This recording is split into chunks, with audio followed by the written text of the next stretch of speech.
성경 말씀 봅시다. 열왕기하 9장 구약 성경 575페이지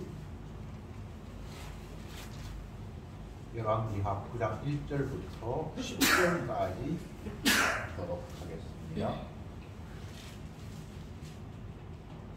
1절에 선지자 엘리사가 선지자의 생도 중 하나를 불러 이르되 너는 허리를 동이고 이 기름병을 손에 가지고 길랏 라모스로 가라. 거기 너희는 임시의 손자 여호사밧의 아들 예후를 찾아 들어가서 그 형제 중에서 일어나게 하고 데리고 골방으로 들어가서 기름병을 가지고 그 머리에 부으며 이르기를 여호와의 말씀이 내가 네게 기름을 부어 이스라엘 왕을 삼노라 하셨느니라 하고 곧 문을 열고 도망하되 지체치 말지니라. 그 소년 곧 소년 선지자가 드디어 길랏 라모스로 가니라. 저가 이르되 보니 군대 장관들이 앉았는지라. 소년이 가로되 장관이여 내가 당신에게 할 말씀이 있나이다. 예후가 가로되 우리 모든 사람 중에 누이게 하려느냐. 가로되 장관이여 당신에게니이다. 예후가 일어나 집으로 들어가니 소년이 그 머리에 기름을 부으며 이르되 이스라엘 하나님 여호와의 말씀이 내가 네게 기름 부어 여호와의 백성 곧 이스라엘 왕을 세우니 너는 네 주 아합의 집을 치라. 내가 나의 종 곧 선지자들의 피와 여호와의 종들의 피를 이세벨에게 갚아주리라. 아합의 원수를 멸망하리니 이스라엘 중에 매인자나 거인자나 아합에게 속한 모든 남자는 내가 다 멸절하리라. 아합의 집을 느바스의 아들 여로보암의 집과 같게 하며 또 아히야의 아들 마아사의 집과 같게 할지라. 이스라엘 지방에서 그들이 세계를 먹으니 저를 장사할 사람이 있으리라 하셨느니라. 곧 문을 열고 도망하니라. 아멘. 엘리사 선지자가 자기의 제자들, 선지생도들, 오늘로 이야기하면 신학생들, 이런 젊은 사람들 중에 한 사람을 시켜서 하나님의 뜻을 행하게 하는데 어떤 내용인가 하면 지금 현재 북쪽 이스라엘에 여호람이라는 왕이 있는데 그 사람 말고 다른 어떤 사람, 그 밑에 장군으로 있는 예후라는 사람에게 찾아가서 그의 머리에 기름을 붓고 그를 왕으로 세워라. 이런 독특한 일들을 행하게 되는 것이 오늘 본문의 내용입니다. 여기 이제 몇 가지 의문이 있는데 엘리사가 직접 가서 기름을 부어서 어떤 사람을 왕으로 세우면 될 텐데 왜 자기 밑에 있는 젊은 선지자 생도 젊은 사람을 보내서 그 일을 하는가 라는 것이 첫 번째로 의문이고, 또 한편으로는 현재 요람이라는 왕이 있는데 그 왕의 아들도 아닌 그 밑에 신하, 군대 뭐 장관 같은 사람, 군사, 장군 한 사람을 세워서 왜 왕으로 세우려고 하는가, 이런 문제들이 본문을 보면서 의문으로 남습니다. 먼저 선지자 엘리사가 선지자의 생도 중 하나를 불러서 하나님의 뜻을 시행하게 합니다. 선지자도 있는데 왜 선지자 밑에 있는 그 젊은 그 신학생 같은 선지생도에게 그 일을 시키는가? 이게 의문 아닙니까? 인간의 관점에서는 항상 어떤 일을 시행함에 있어서 그 시행자가 누구인가에 따라서 그 일의 중요도를 측정을 합니다. 대통령이 어떤 일을 했다 그러면 그 일은 굉장한 의미가 있는 것으로 받아들이죠. 그런데 뭐 그냥 대통령의 비서 중에 또 그 밑에 있는 신하 중에 한 사람이 그 일을 했다 그러면 많은 인간들은 그 일은 그다지 중요하지 않을 것이다 라는 생각을 하게 되잖아요. 오늘 본문에 보면 엘리사가 하나님의 뜻을 받아서 어떤 일을 추진함에 있어서 본인이 직접, 하나님의 선지자의 본인이 직접, 이 엘리사는 이미 이스라엘 사람들에게 유명하게 알려졌고 그 전에 많은 이적들을 행했고 권위도 있는 사람이란 말이죠. 그런데 그가 직접 이스라엘의 왕을, 지금 현재 있는 왕을 폐하고 다른 사람을 왕으로 세운다고 하면, 본인이 직접 나서서 기름을 부어서 왕을 세우면 백성들이 보기에도 이제 이 나라에는 현재 왕은 폐하고 하나님께서 다른 사람을 왕으로 세우는갑다, 이렇게 받아들일 수 있는 여지가 있잖아요. 그런데 선지자가 직접 나서는 것이 아니라 선지자 중에 공부하는 많은 그 밑에 뭐 학생들 같은, 생도 같은 사람들이 있는데 그 중에 한 사람을 뽑아서 네가 이 일을 해라, 이게 하나님 뜻이다 라고 보냈단 말이죠. 여기에서 우리는 인간들의 오류, 하나님에 대한 잘못된 인식을 다시 한번 생각해 보아야 합니다. 하나님은 사람을 시켜서 일을 했다고 하지만 그 사람이 중요한 것이 아닙니다. 하나님의 일이에요. 이스라엘 백성들이 애굽에서 종살이 할 때에 그들 민족 전체를 다 애굽을 탈출시키는 어마어마한 작업을 시키는데 모세를 하나님이 불러서 시키잖아요. 근데 모세가 우리가 생각할 때는 굉장히 대단한 사람 같은데 사실은 그냥 하나님이 시켜서 그 일이 추진이 됐고 일이 성사됐지, 모세가 대단한 건 아무것도 없습니다. 모세는 애굽에 많은 사람들이 하나님의 뜻을 10번이나 어기는 것처럼 광야길을 행하면서 하나님의 뜻을 10번이나 어긴 그냥 죄인 중에 한 사람이에요. 우리는 그가 하나님의 부름을 받았다라는 이유 때문에 훌륭하고 대단할 것이다라고 선입견을 가지고 있잖아요. 근데 사실은 죄인 중에 한 사람일 뿐이에요. 다시 본문으로 돌아가서 엘리사 선지자에게는 이스라엘 백성들이 이 사람은 대단한 사람이야, 기적도 행하고 능력도 행하고, 그래서 인정해 줄 만한 그런 사람입니다. 그런데 그가 하나님의 뜻을 시행함에 있어서 지금 현재 있는 왕을 폐하고 그 밑에 있는 신하 한 사람을 왕위로 기름을 부어서 세우는 이 중차대한 일을 본인이 직접 나서서 하는 것이 아니라 자기 밑에 있는 성지생도 소년, 젊은 사람 한 사람을 시켜서 네가 가서 이 일을 해라, 이렇게 얘기를 했을 때 이스라엘 백성들이 이걸 인정하겠어요? 안 하겠어요? 당연히 안 하죠. 이게 하나님의 전략이에요.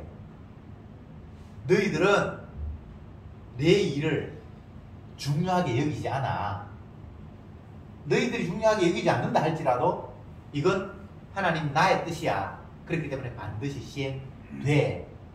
이런 식으로 일이 지금 펼쳐지게 하시는 겁니다. 하나님의 일은 하나님이 나섰기 때문에 주님의 일이지, 그 일을 누가 시행하느냐에 따라서 일의 경중이 나눠지는 게 아니에요. 하나님은 지극작은 어린 아이 하나를 들어서 일을 할 수 있습니다. 아브라함의 후손, 구원받을 자, 만약에 아무도 없다면 이 돌들로도 이스라엘을 만들겠다고 말씀하신 분입니다. 인간들은 자기 자신이 중요하다라고 착각하고 있어요. 이스라엘 백성들은 이스라엘 우리가 중요하다라고 착각하고 있어요. 그래서 이런 생각을 합니다. 만약 우리가 하나님을 안 섬기고 하나님 뜻을 배반해서 다 심판을 받는다면 하나님은 자기 백성 아무도 없겠네? 우리가 범죄해서 다 지옥 간다면 천국은 텅텅 비겠네? 그럴 일은 없겠지. 내가 아무리 잘못해도 하나님이 나를 이스라엘로 불른 이상은 나를 지옥으로 보내지는 않을 거야. 이런 생각을 사람들은 갖고 이스라엘 백성들은 갖습니다. 그럴 때 하나님 뭐라고 이야기합니까? 아니야.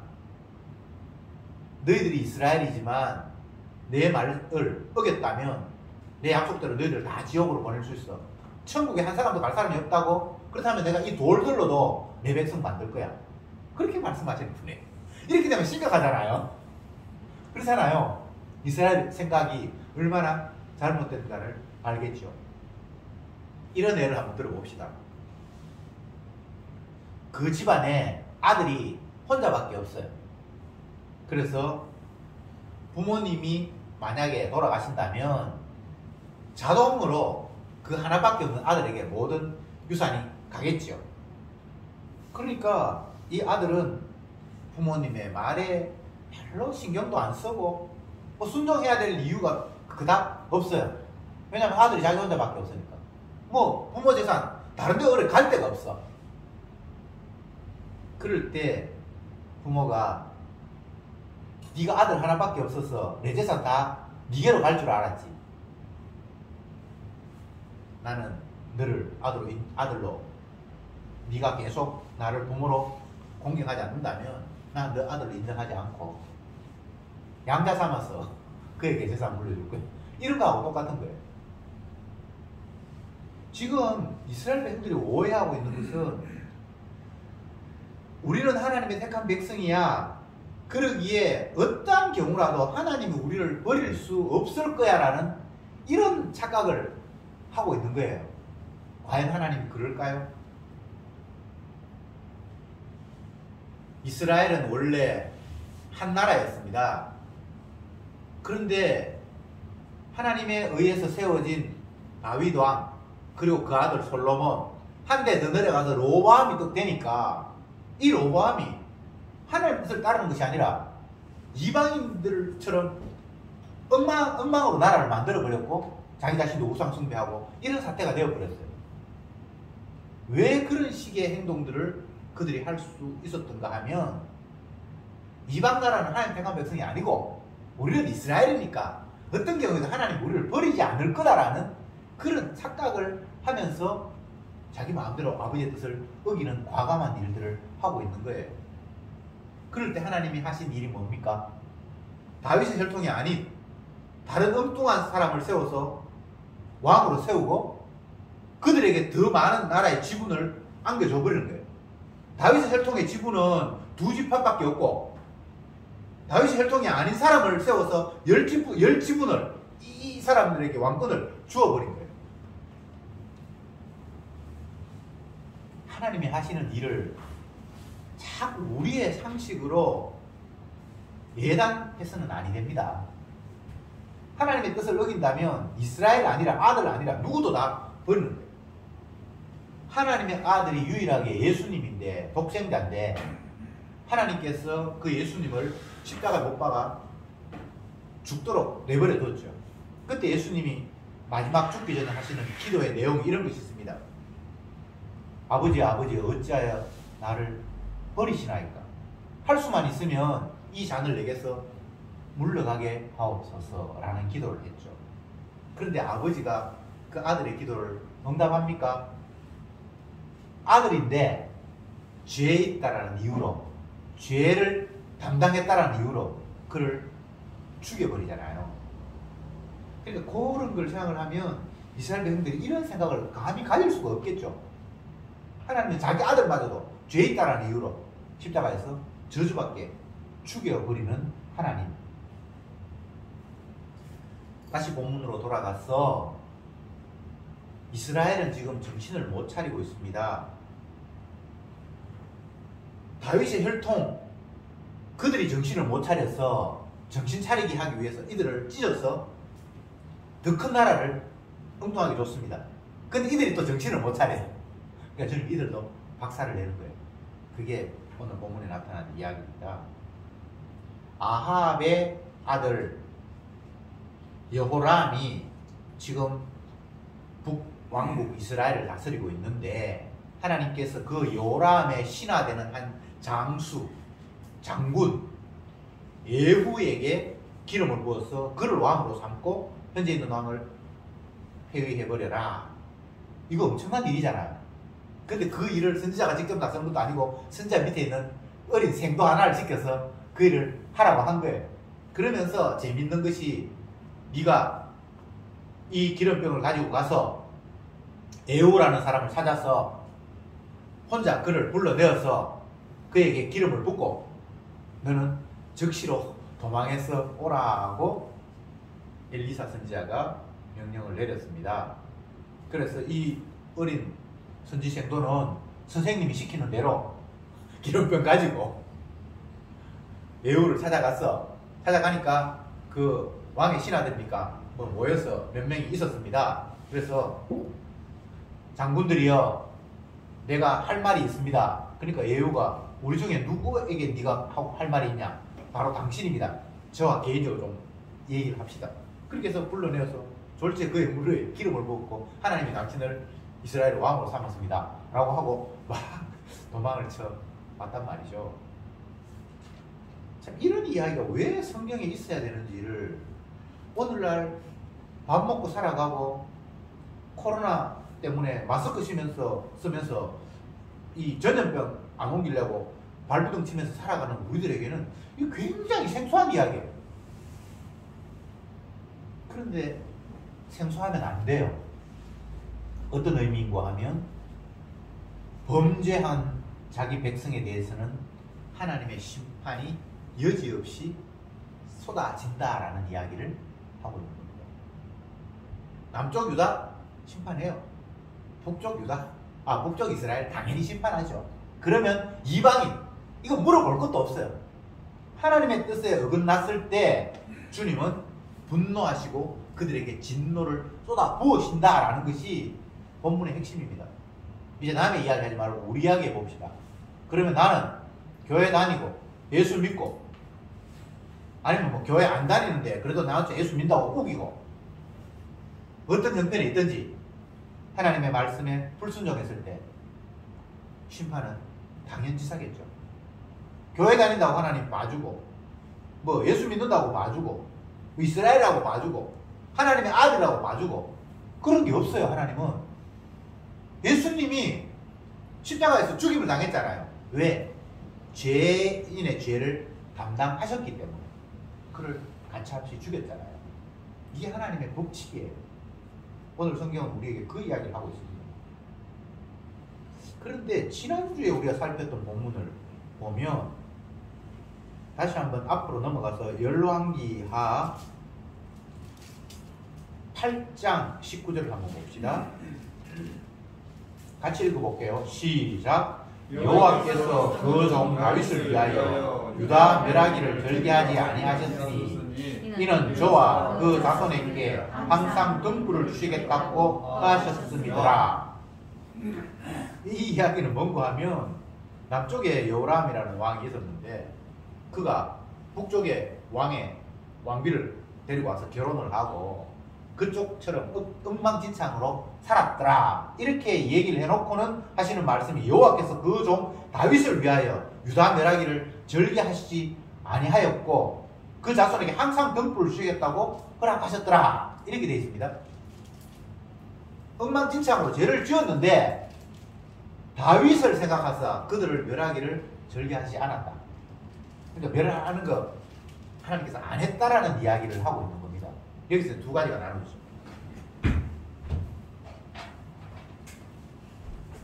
범죄에 대해서 하나님은 심판하신다라고 이야기를 하셨는데 여기서 뭔가 또 새로운 하나의 예외가 나와요. 다윗을 생각하사 심판하시기를 절개하지 않았다. 이런 하나의 예외가 등장을 해버려요. 이게 성경의 이야기예요. 제가 이야기 앞부분에 계속해서 범죄한 것에 대해서는 예외 없이 하나님 다 심판하신다. 심지어 하나님 아들마저도 심판하신다. 이렇게 말씀을 드렸잖아요. 그런데 그래놓고는 또 다윗을 생각하사 하나님이 심판하시기 그러지 않는다. 그럼 도대체 이게 무슨 말인가? 예외가 있단 말인가 없단 말인가? 성경이 이런 부분에 있어서 어렵습니다.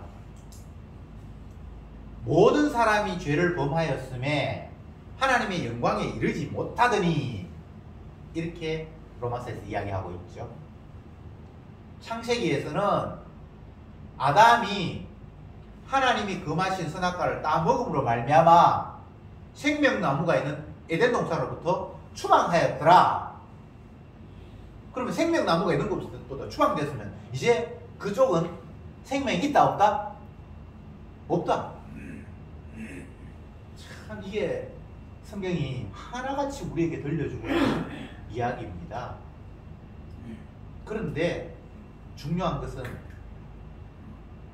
다윗을 생각하사 다윗을 위하여 유다 멸망하기를 절개하지 않았다. 여기서 다윗은 구약이지만 신약으로 넘어가면 다윗의 후손 예수님 때문에 누구누구를 심판하기를 절개하지 않았다라는 식으로 이야기가 넘어가는 거예요. 요게 복음이에요. 로마서로 한번 넘어가 봅시다. 로마서 8장. 다 아는 본문이지만 한 번씩 찾아보는 게 좋겠죠? 1절, 2절 같이 한번 읽어볼게요. 로마서 8장 1절, 2절 같이 읽어봅시다. 시작. 그러므로 이제 그리스도 예수 안에 있는 자에게는 결코 정죄함이 없나니 이는 그리스도 예수 안에 있는 생명의 생명의 법이 죄와 사망의 법에서 너를 해방하였습니다. 이 본문에 의하면 예수님 안에 있는 사람은 결코 정죄함이 없다, 벌이 없다 이렇게 얘기해 놓고는 2절에 뭐라고 이야기하는가 하면 예수 안에 있는 생명의 성령의 법이 죄와 성령의 사망의 법에서 너희를 해방했다 이렇게 이야기합니다. 자, 여기 설명이 필요합니다.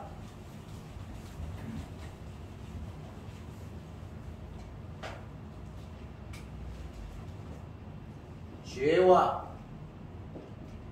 사망의 법 그리고 생명과 성령의 법 이렇게 나누어져 있어요. 성도는 어디에 적용을 받을까요? 1번, 2번 어느 거? 2번 이게 참 웃기는 거예요. 누구는 인삼 뿌리 묻고 누구는 무시 뿌리 묻고 우리 속담에 그런 말이 있잖아요. 하나님이 어떤 사람에게는 행위에 대해서 벌을 내려요. 네가 행위가 이따위야. 나는 이걸 원치 않았는데 네가 이런 일을 했어 라고 그 행동을 문제 삼아서 그를 심판해버려요. 그런데 어떤 사람은 그에게 행위를 묻지 않아요. 왜? 다른 걸 적용했어요. 너는 행동 잘했네. 아니 나 행동 잘한 게 없는데요. 네 행동 말고 예수님의 행동. 이런 희한한 일이 하나님께서 작정하신 일입니다. 마태복음 25장에서 24장입니까? 알곡과 쭉정이를 나누고 양과 염소를 분리하시는 그 작업에서 이런 일이 벌어진 거예요.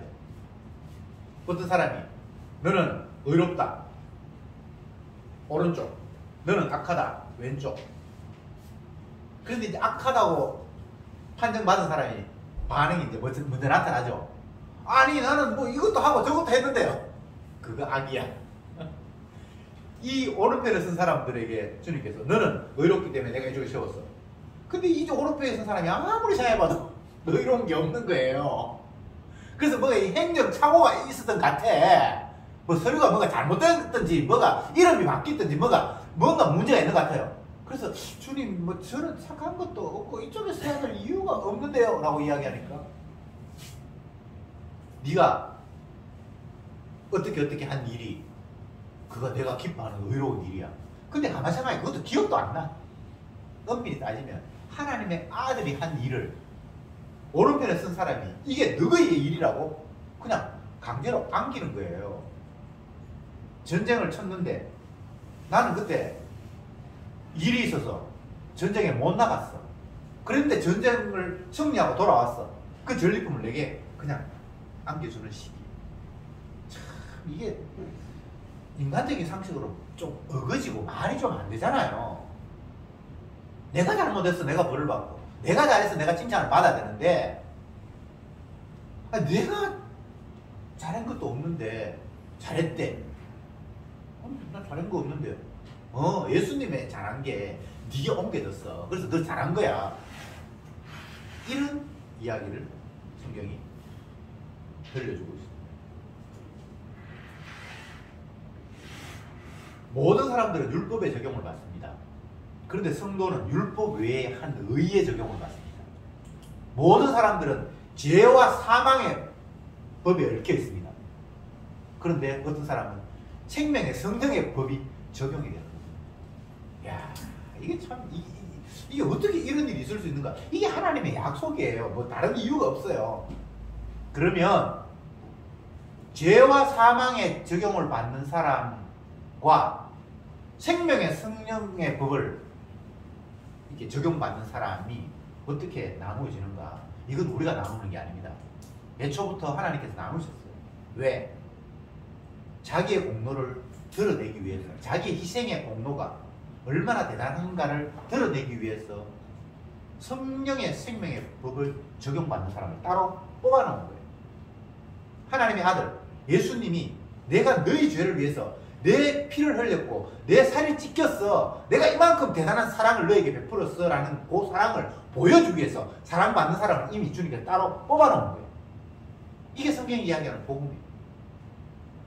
그런데 마귀는 이런 예수님의 복음의 광채를 가리려고 그거 거짓말이야. 네가 잘못했는데 예수님이 잘해서 용서받는다는 그거 있을 수 없는 일이야.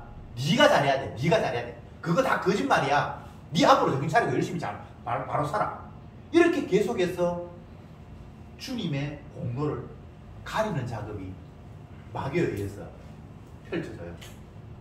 마귀는 단 한순간도 세상 끝나는 그 순간까지 십자가의 공로를 가리는 일을 멈추는 법이 없습니다.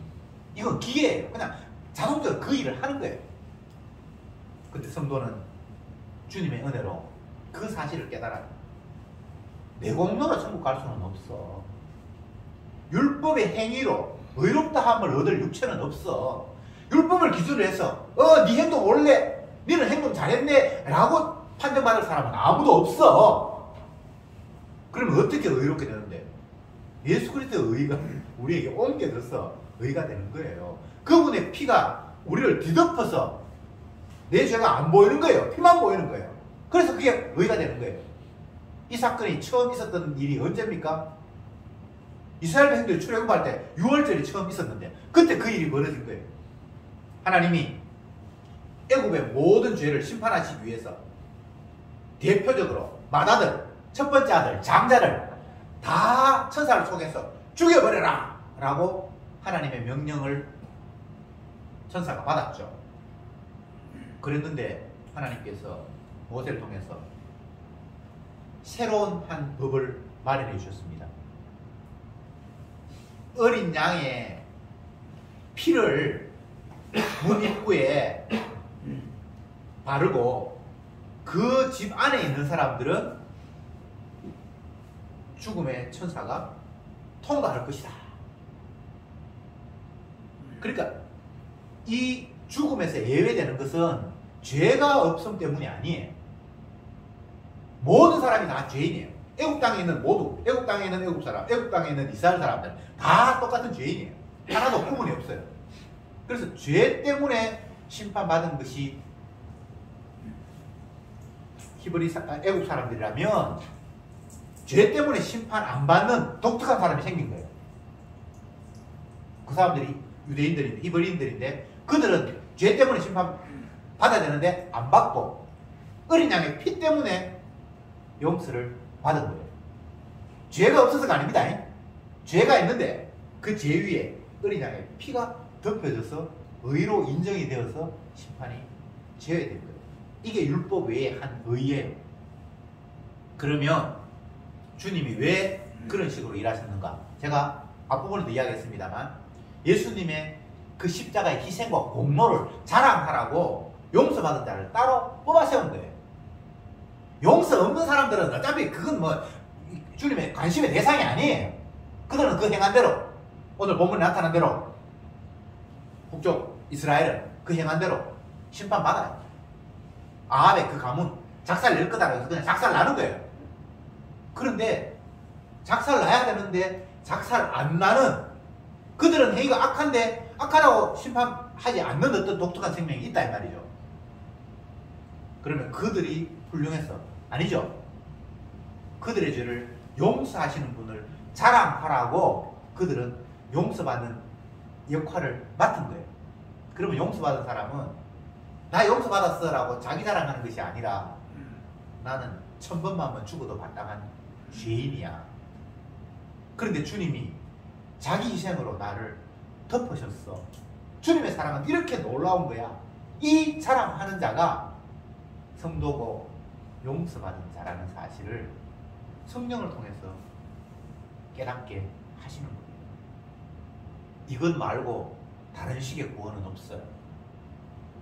내가 얼마나 잘했다고, 남들은 다 엉뚱한 짓 하는데 나는 신앙생활 하라고 안간힘을 썼어. 이런 사람이 구원받은 사람일까요? 그건 복음의 광채를 가리는 마귀의 앞잡이에요. 진작 나는 죽어도 마땅해. 오늘 본문을 따지면 아합의 가문이 저주를 받고 여로보암처럼, 바하사처럼 집이 그름더미가 되고 황무지가 되고 그 혈족이 다 진노의 대상이 되는 것, 남의 이야기가 아니라 이게 나한테 합당하네. 내가 그 사람들과 하나도 다르지 않아. 그런데 주님이 나를 대신해서 십자가에서 피 흘리며 저주를 받으셨네. 그런데 그 피가 나의 허물을 덮으셨네. 그런 사람이 발생한 거예요. 성령에 의해서. 성경 한 군데도 찾아봅시다. 히브리서 10장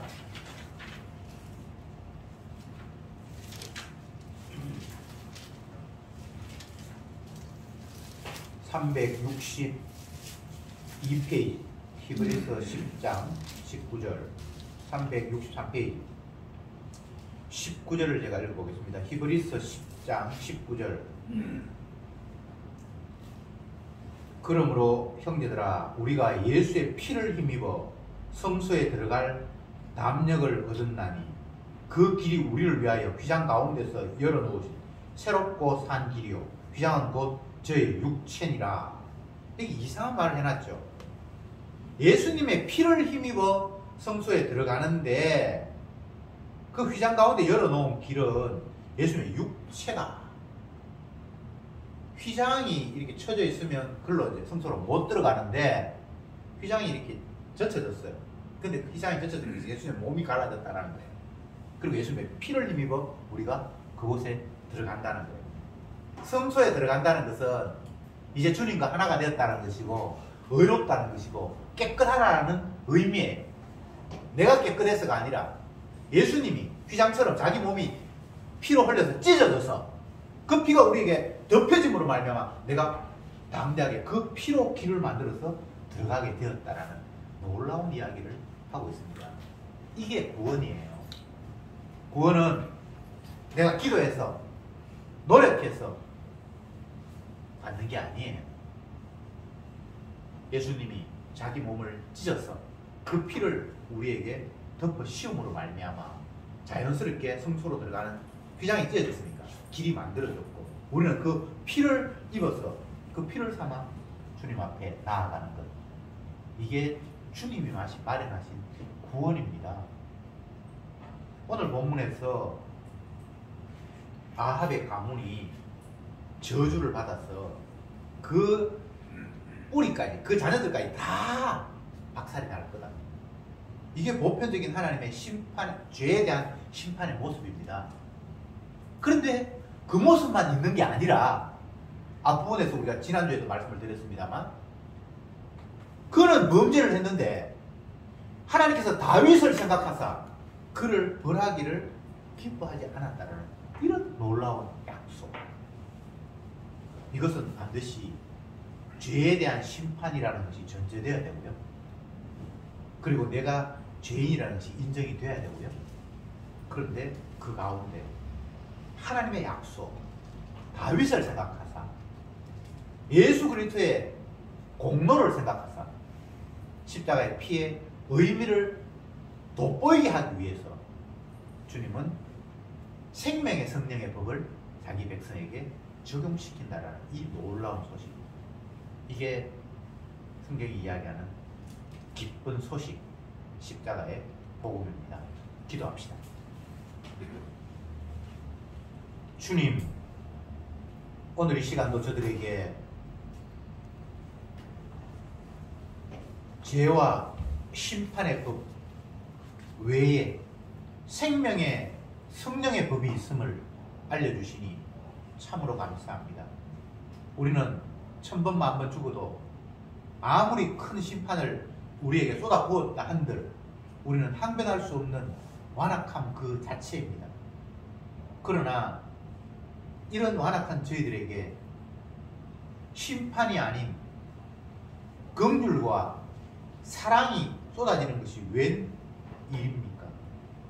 이것이 바로 주님의 대신 희생하심의 근거로 우리에게 주어진 사랑인 줄 믿습니다. 이제 저들은 그 주님의 사랑만 자랑하고 찬양하는 자로 날마다 우리를 이용해 주시옵소서. 예수님의 이름으로 기도드리옵나이다. 아멘.